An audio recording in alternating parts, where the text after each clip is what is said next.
Hello and welcome back to this two-part series where we're taking a look at all of the games that have been developed by Playdead.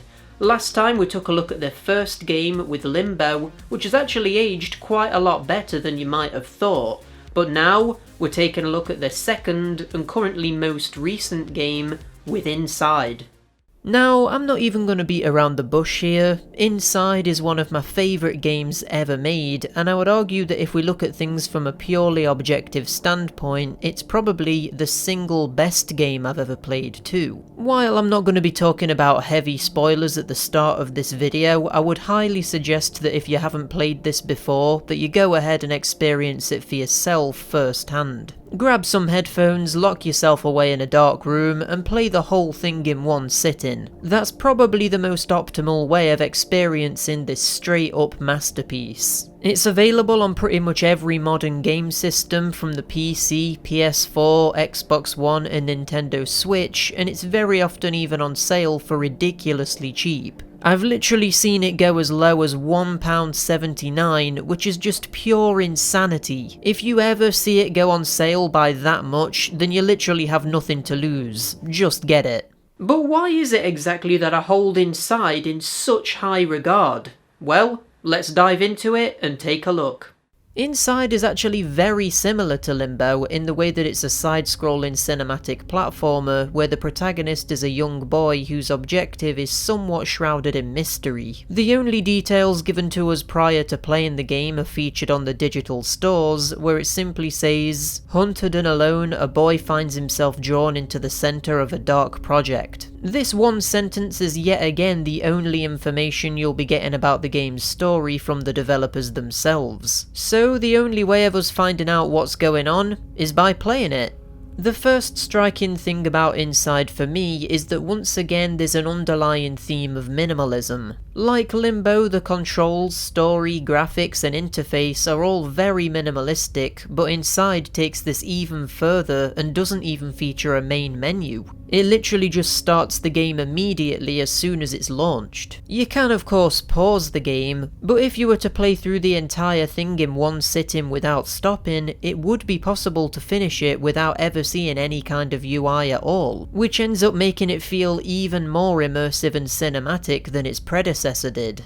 While the graphics are minimal in Inside, they're also paradoxically much more detailed than the black and white visual style presented in Limbo. While Limbo did have a degree of depth with its background layers and things moving around in the foreground, Inside feels much more like one seamless world where the background, foreground and your play area all bleed into one. While you are still locked to moving on a 2D plane, there's very often threats or things you can interact with in the background, which makes Inside feel a whole lot less video gamey than Limbo did.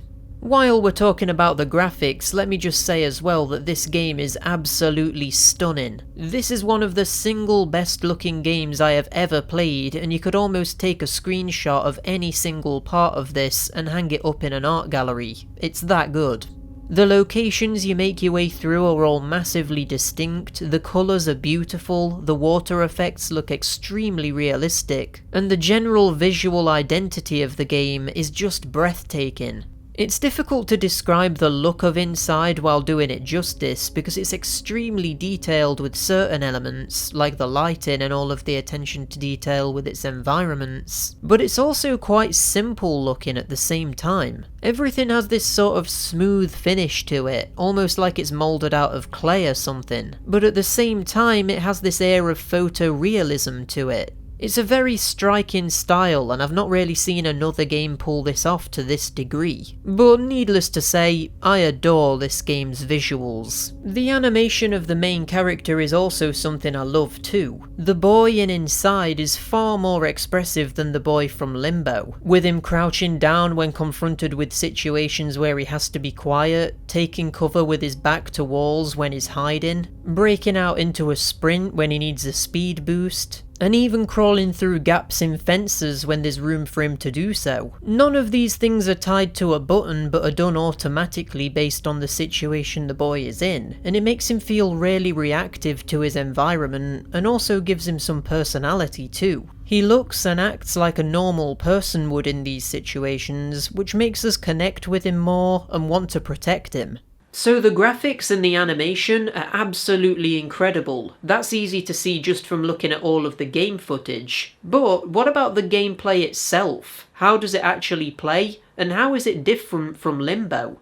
Well, on a surface level, the gameplay of Inside is actually very similar to Limbo. You have a very limited moveset with you being able to grab things, jump, move around, and that's really about it.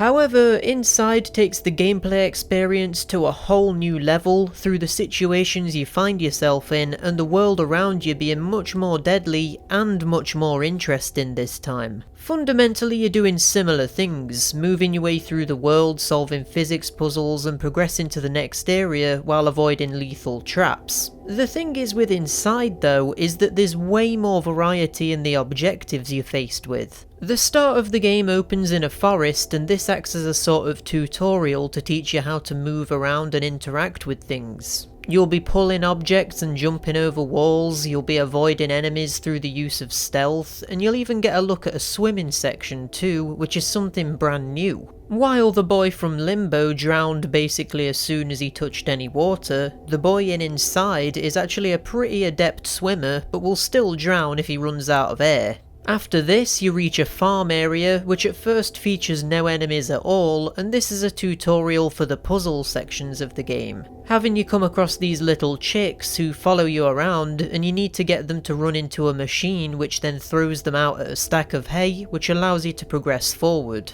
Then you'll come to an area where this pig will start chasing you, and you need to avoid it while leading it to a wall, which it runs into and knocks itself out, allowing you to pull out a weird mind control worm from its body and then use the stunned pig to activate a mind control device, which allows you to control these strange husk people to knock over a bunch of scaffolding, which allows you to move forward.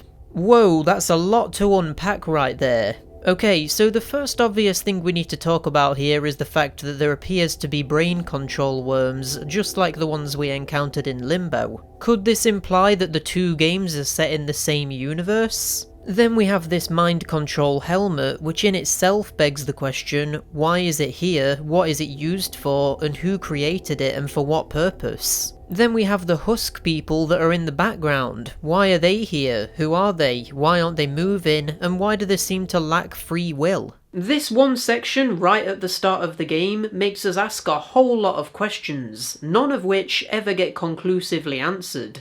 But by looking at what happens throughout the game, as well as background details, it is possible to draw our own conclusions as to what's going on, based on our interpretations of those things. This type of storytelling is something which I absolutely adore. It keeps things extremely mysterious, but that sense of unknown makes you go looking for answers and coming up with theories which can easily send you down online rabbit holes trying to work out exactly what's happening here. I love this kind of stuff, and the more you read into the details in the game, the more disturbing it becomes. A similar type of storytelling can also be found in games like Bloodborne and PT, both of which I also consider to be some of my favourite games ever made too. So clearly I have a bit of a thing for this more interpretive storytelling.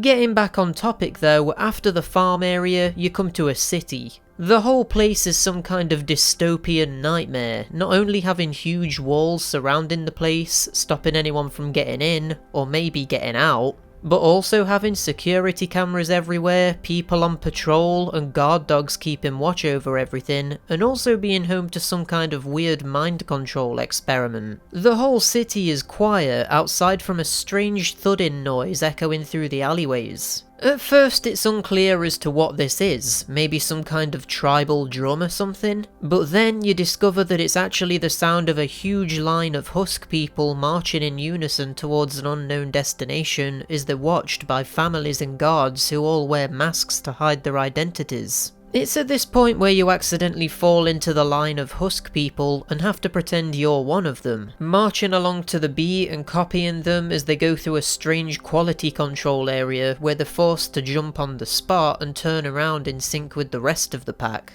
Exactly what they're being tested for and what they're marching towards is yet again never specified, but it certainly appears as if the husk people may be being purchased by the masked higher class people who watch from a distance. After escaping this section, you come to an interesting area where you once again use a mind control helmet to manipulate a husk person into helping you solve a puzzle. The interesting thing here though is that it marks one of the only 2 occasions in the entire game where you use a mind control helmet to control a husk person, who then uses a second mind control helmet to control another husk person, creating this chain of 3 mind controls happening at the same time.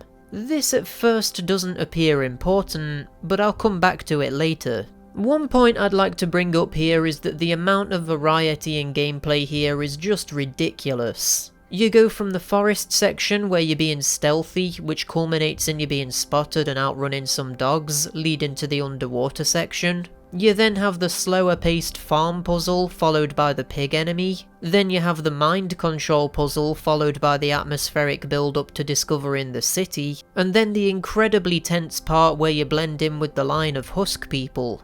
This is all in the first half an hour or so of the game, and already we've done so many things across so many differently themed areas. And the game literally doesn't stop with this. The entire experience is non-stop introducing new gimmicks and set pieces to you, and just when you think it's gonna run out of ideas, it throws even more things at you that you never would expect. Slightly later in the game, you even end up driving a submarine through the depths of an underwater research facility. It's nuts. One of the only negative things I had to say about Limbo was that maybe some of the deaths were a little bit unfair, because at times it wasn't really possible to see them coming. With Inside though, I feel like it's much easier to tell exactly what's gonna kill you. It's almost like it presents the dangers in an easy to understand way, and then further into the game it elaborates on those ideas, presenting them in a more complicated way, but because you've already experienced them before, you know kind of what to expect. However, just because you know what to do doesn't always necessarily mean that you'll actually be able to do it. This game is still a cinematic platformer after all, so it still has a few curveballs up its sleeve. But what this means is that Inside isn't based on trial and error, but instead is based on skill and how much you're paying attention to your environment. It's weird because despite me loving Limbo and everything it achieved, Inside takes every single little thing that game did well and improves on it. The atmosphere is so much greater in Inside due to the better world building, the graphics are completely superior, being so much more detailed, interesting and varied. The sound design has a similar vibe, going for a lot of ambient droning, but it feels more effective in Inside, particularly standing out in a few of the more memorable set pieces. The controls feel somehow more tight, maybe because you don't need to be quite as accurate with jumps in Inside as you did in Limbo. The game itself is quite significantly longer, being around twice the length. It just takes an already almost perfect game and improves upon it to the point of literal perfection. Before playing Inside, I always had the opinion that there was no such thing as a perfect video game. No matter what you play, it always has to have some tiny problem that stops it from achieving perfection, right? Well, for me, Inside is a perfect video game. I literally don't have any negative things to say about it at all, and I consider it to be one of, if not the, single best video game ever made. Now, I know that throughout this video I've maybe been a little bit less detailed than in my normal videos, and I did that on purpose because like I said at the start, I really want you to play this for yourself. This is one of those examples of a game that you really need to just play to truly experience it. It's probably a maximum of 5 hours long, significantly less if you're quite good at games in general, so there's really no reason that anyone wouldn't be able to play through this at least once in their lives. There's very few games that are considered to be absolute must-plays, but this is one of them. So, with my heavy recommendation out of the way, I'm going to put a light spoiler warning up here, because I'm going to be talking about a few things that I don't really think you should know about if you're wanting to play the game for yourself and experience it firsthand. So, stop watching the video now if you want to avoid seeing anything spoilerific, and go and play it for yourself. Then after you've done that, come back here and continue watching the video. Let's go. Another thing that I love about Inside is that not only does it have hidden collectibles, but unlike in Limbo, they actually make sense within the context of the game's universe and exist as a physical object, being these strange devices that seem to emit a signal to an unknown location. The secrets in Limbo could be considered maybe a little bit too difficult to find, because you could easily go through an area and not pick up on an indication that there was even a secret there to discover. However, in Inside, this would be pretty difficult because the secret areas are always indicated to the player by these yellow wires. Whenever you see one of these wires in the background, you know that there's a secret in the immediate area, but finding the actual collectible can still be reasonably difficult. Often it requires that you interact with the environment in a way that you wouldn't think about doing straight away. Giving you an indication that there's a secret in the area has multiple positive effects. The first being that you aren't spending the whole game thinking, oh, there could have been a secret down that random pit that I just jumped over. And the second being that providing you're paying enough attention, it's unlikely that you'll miss any of the collectibles. So this means that it's far less frustrating to fully complete on your own, and there's no way you'll need to use an online guide to get all of them, which always kind of ruins the immersion aspect of a game when you need to do that. This is actually somewhat similar to how the first two Oddworld games worked too, with the first one, Abe's Odyssey, often having ridiculously obscure secrets that you realistically wouldn't find on your own without a ton of trial and error. But the second game, Abe's Exodus, placed these green bottles in areas where a secret area is present, making it far easier to track down the secrets without resorting to using a guide. I wouldn't be surprised if Playdead knowingly took inspiration from this. After all, this isn't the first comparison I've made between one of their games and an Oddworld game, with Limbo having this creature that looks suspiciously like a slug, and Inside also having these sections later on where husks will follow you around, which is extremely reminiscent of the Madokans following you in the Oddworld games. Taking all of this into consideration, I would be very surprised if the members of Playdead weren't big fans of the Oddworld games. Can you imagine if Oddworld inhabitants were to license the series out and let other developers make Oddworld games? Playdead could potentially make a game in the series, and it would probably end up being the best Oddworld game that we've ever seen. But we're getting massively off track here. What were we talking about? Oh yeah, collectibles. Before we get onto that though, I want to issue my final spoiler warning here, because we're going to be talking about some really late game stuff now, and I really don't want to ruin anything for you. And trust me, you aren't going to want it ruining for yourself either, because stuff really starts going down in this game. So, is everybody left that doesn't want anything ruining? Good. Let's get on with it. The reason that it's important that you don't miss any collectibles is because unlike in Limbo, there's actually a reason to get them all, because they actually unlock a secret alternate ending. So when you deactivate all of these weird devices, you'll eventually make your way inside of a massive underground science facility. This is seemingly where the Husk people are being created, and where loads of other experiments you discover along the way originated from. Within this science facility is a huge version of the devices you've been deactivating, and by deactivating all of the small ones and the big one you've just come across, you'll see a board in the background of this area which previously displayed all of the locations of the collectibles, now only has a single light on it, way back at the start of the game in the farm area.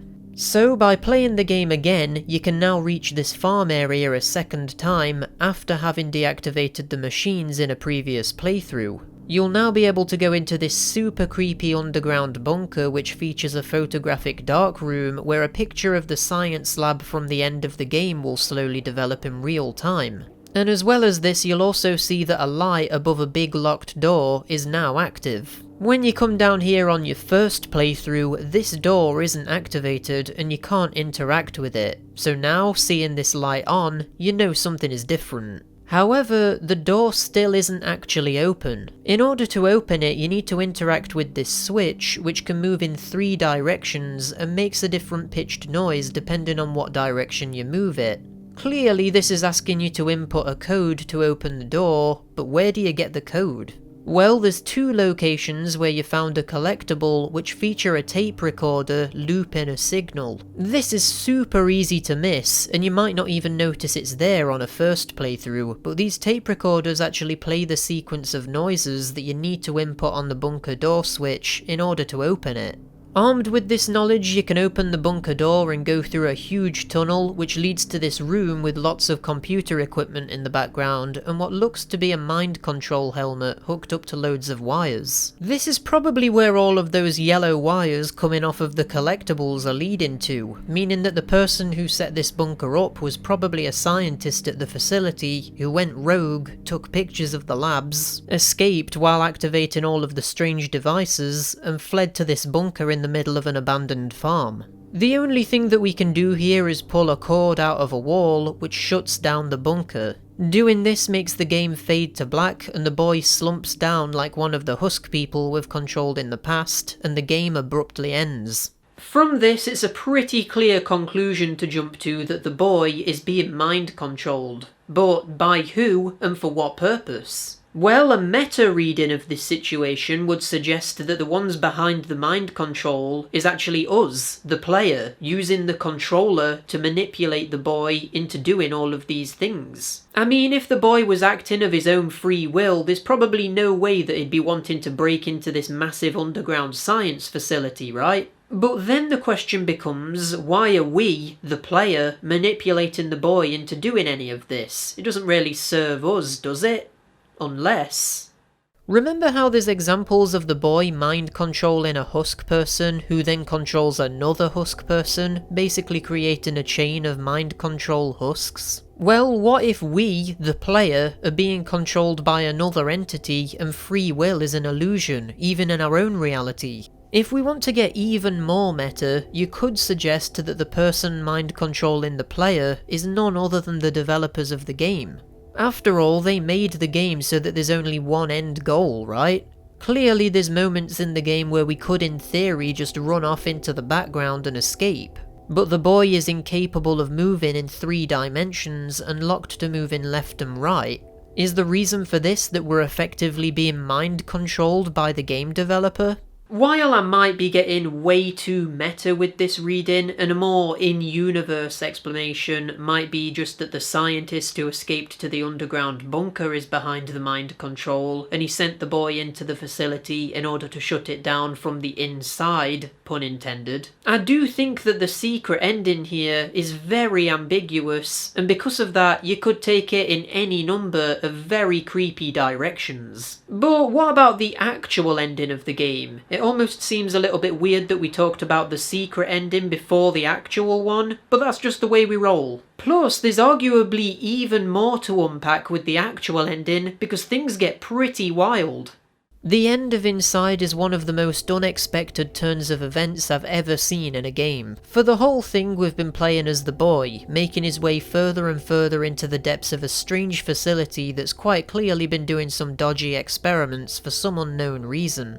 Some of the facilities we make our way through have been long abandoned and seemingly flooded or otherwise destroyed. But as we finally make our way into a facility that's still operational, we start seeing signs that something is kicking off. Scientists are running towards something, but we can't see exactly what it is. We eventually come to a communal area where the scientists are so concerned by what's happening inside of a big water tank that they don't even bother stopping the boy or even ask him what he's doing there. Whatever's happening in this tank is way more important. So we eventually manage to break into the water tank, only to discover this horrific ball of contorted human body parts connected to 4 mind control helmets, seemingly in a semi-dormant state. Maybe it started waking up, which is why the scientists are acting so worried. But either way, the boy attempts to free the blob, but ends up getting grabbed and pulled into the strange creature, becoming one of the bodies making up this entity. At this point, the blob becomes sentient, and we take control of it as it rampages through the facility, seemingly trying to escape. Strangely, there seems to be some puzzles here that have been created by the scientists just for the blob to get through. Maybe this is because they predicted this would happen. Either way, they actually end up helping the blob as it runs through the halls, and it eventually comes into a sort of lecture hall where a full room of masked onlookers watch as the blob is teased by a box on a rope. The floor opens up under it and we fall into yet another tank of water, but this time we break through the wall and continue our rampage. Eventually we come to the very edge of the facility, smash through a wall and fall down a hill, landing next to the sea with the sun beaming down on our weird fleshy body. We lose control of the blob as it appears at peace, therefore ending the game. Okay, so what was all of that about then? Okay, so let's attempt to break down what could be going on here. A common reading of this situation is that the blob has been mind controlling the boy for the entire game, hence why the boy would be attempting to break into a facility like this in the first place. The reason that the blob would be doing this is because it needs someone on the outside to break in and free it from the mind control helmets, leaving it dormant. Maybe the blob's mind control ability is what's powering the mind control helmets in the first place. But anyway, when the boy frees the blob, there's no use for the boy anymore, so it just grabs him and adds him to the bodies it's consumed before attempting an escape. The reason that the scientists are helping the blob could be that they just want to test what it's capable of. It could even potentially be that some of the scientists actually want the blob to escape and disagree with keeping it captive. But I'm personally under the impression that the blob was allowed to escape and was simply being moved to another location where it would, in theory, be safer to keep it for a longer amount of time. The end of the game is definitely not as happy as it might seem. The hill that you roll down, the beach and the sea are all fake and still inside the walls of the facility, and the reason I'm so sure about this is because A, we already saw a beach area in another underground section inside the facility earlier in the game, and B, we literally see a model version of this exact hill, beach and sea area as we're crashing through the end section. Right here we can clearly see that the ending section is man-made, even to the point where the sun glaring down is created by a spotlight and not by the sun itself. So even after everything the blob has gone through, it's still in captivity, and it just might not know it. As for what the room filled with masked people is all about, I'm a little bit unsure. Maybe they're potential buyers who are interested in the blob, maybe they've simply paid to see the blob for themselves and the whole thing is just some kind of show for them. After all, the whole setup here kind of looks like a circus tent. It's a little bit unclear, but that's what makes breaking this game apart so interesting. Once you have a greater context as to what's going on, you can play the game again and start noticing things that you would have otherwise missed. Like, why do all of the animals in the game seem to flock to the boy? The chicks at the start, the dogs always seem to run at him, and even fish follow him too. Is this because the animals are being influenced by some kind of mind control waves that the boy is giving off?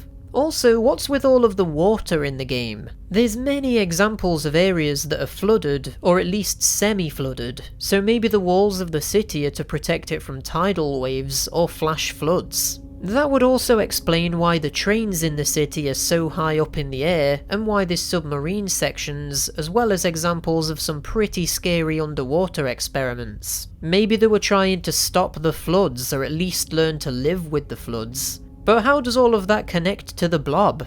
It's all interesting stuff to think about. Inside is just incredible from start to finish. Every single detail is so lovingly crafted, and it's a game that fully respects the player's time too, letting you do a sort of chapter select to replay sections you enjoyed, giving you an indication when there's a secret nearby, rewarding you for taking the time to actually get all of the collectibles, not only with the secret ending, but also with some amazing side areas which often feature completely unique gameplay mechanics. Plus, it's the perfect length, not being too short that it's underdeveloped, but not too long that it's drawn out. The graphics are striking and unique, the sound design adds so much atmosphere, the controls are tight and not needlessly complex, instantly being completely reliable and understandable. There's just new thing after new thing being thrown at you without it being jarring. It's just video game perfection, and I mean it when I say that Playdead's Inside is a masterpiece. Thanks so much for watching this video. Hopefully by now you've got more of an understanding of why I love this game so much, and why I consider it to be one of the best games ever made. There's actually quite a few gameplay sequences that I've straight up not talked about in this video, and that's because, like I've said at multiple points throughout, I really want you to experience this game for yourself. So, if I've ruined the story and a lot of other things for you, there's still some surprises in the game waiting for you. After all of this, you might be wondering what's next for Playdead. After all, Inside came out in 2016, so it's currently been 6 years since its initial release. So what's been happening behind Playdead's doors? Well, Playdead are unsurprisingly working on a brand new third game. What is surprising though is that apparently this new game is actually an open world, fully 3D, exploration based game set at the far edge of the galaxy. This would mark a massive change in direction for Playdead, but it's one that I would be incredibly interested to see them tackle. There's a few images of what appear to be concept art for the game, but beyond these details, nothing is known about the project. I mean, in typical Playdead fashion, we don't even know the title of the game yet, with it being referred to as Game 3. But whatever this project turns out to be, I'm all in. I'm picturing some kind of Death Stranding style game, but with a Playdead spin on things, which honestly, I'm totally down for. The only slightly concerning thing with this is that several key members of Playdead actually left the studio after creating Inside. Most notably, the co-founder of Playdead, Dino Patey, left to create a new studio called Jump Ship, which is currently making the incredibly Playdead-esque looking game called Somerville, which by the way looks absolutely incredible. Then we have the lead gameplay designer of Limbo and Inside with Jep Carlson, who also left Playdead to make their own studio simply called Carlson Games, and has released 2 games called 140 and Thoth, both of which I've actually already reviewed here on the channel, which I'll put links to in the description. Luckily, Arndt Jensen is still with Playdead, with him being the other co-founder of the studio and also the director of both Limbo and Inside. So I'm hoping that the third game will still be up to the usual Playdead standard, even with those other key member losses. And by the way, as a side note, I apologise if I mispronounced any of those names just now. Kind of a bittersweet ending, with the team breaking up a bit after creating easily one of the best games ever made. But at least we'll always have Inside to go back to. And hey, maybe them splitting up will result in even more incredible games releasing than what we would have got otherwise. But with that, we're at the end of the video, and that summarises my thoughts on Inside. Truly a masterpiece of a game, and one which I could recommend to anybody. If you enjoyed this video, give it a like, subscribe to see more stuff like this coming soon, and I'll see you in the next one. Bye!